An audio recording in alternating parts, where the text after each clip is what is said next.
ఏం చేశారా? బ్రష్ చేశారా అందరూ? అమ్మో, అందరూ బ్రష్ చేశారా? తర్వాత బ్రష్ చేశాక ఏం చేశారు? స్నానం చేశారా? Very good. తర్వాత ఏం చేశారు? స్నానం చేసిన తర్వాతకి ఉతికిన బట్టలు వేసుకున్నారా? తర్వాత తర్వాత ఏం చేశారు? తల ముందగా దూకొని టిఫిన్ తిన్నారా?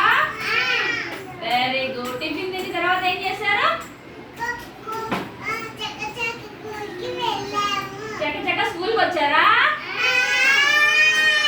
అమ్మా, వెరీ గుడ్. మీరు మంచి గుడ్ చిల్డ్రన్స్ రా. రోజు చక్కగా అలాగే